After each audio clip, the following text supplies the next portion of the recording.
Think your best friend knows you better than anyone? What if I told you that a complete stranger might actually be better at reading your emotions right now than your closest friend? This sounds completely backwards, right? We assume the people closest to us understand us best. But groundbreaking research is revealing a shocking truth about human connection that will make you question everything you thought you knew about relationships and emotional understanding. Here's the problem with our assumptions about emotional understanding. We live in a world where we expect our friends, romantic partners, and family members to just get us. When they misread our emotions, we feel hurt and disconnected.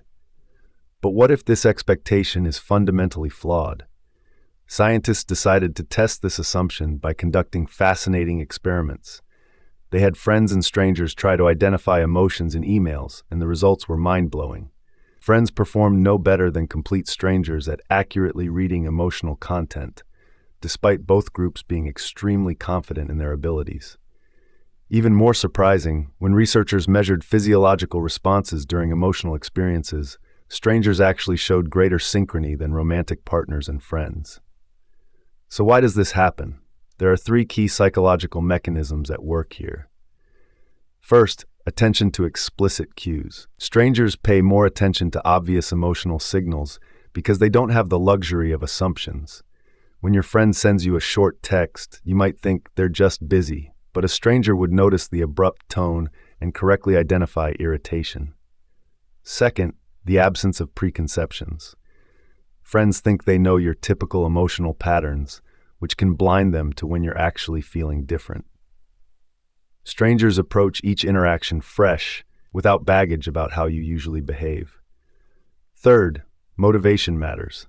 Strangers are highly motivated to read social signals accurately because first impressions are crucial. They're paying attention because they have to, while friends might be on emotional autopilot.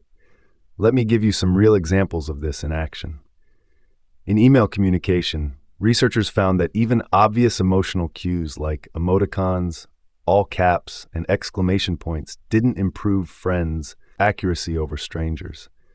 Your friend might read fine and think you're just being emphatic, while a stranger correctly identifies anger.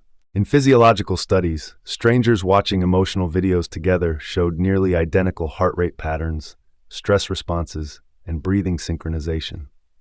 Meanwhile, romantic couples watching the same content had completely different physiological responses.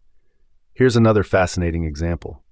Only 7.68% of people who showed similar brain activity during scans later became friends. This suggests our brains sync up with strangers first, and friendship follows, not the other way around. So what does all this mean for your relationships? First, don't assume your friends automatically understand your emotions better just because they know you well. Their familiarity might actually be working against accurate emotional reading. Second, pay more attention to emotional cues from people close to you, just like you would with strangers. Third, remember that confidence in emotional reading has zero correlation with actual accuracy. We're all terrible at knowing how good we are at reading emotions. Finally, this research shows that human connection is far more complex than we thought. Strangers might sync with us physiologically before we even realize we like them, suggesting that emotional connection happens at levels we're not even conscious of. Now I want you to test this yourself. Pay attention to how well strangers versus friends read your emotions over the next week. Try being more explicit about your feelings with close friends, just like you would with strangers. If this video changed how you think about relationships and emotional connection, hit that like button and subscribe for more counterintuitive psychology content that challenges what you think you know about human behavior.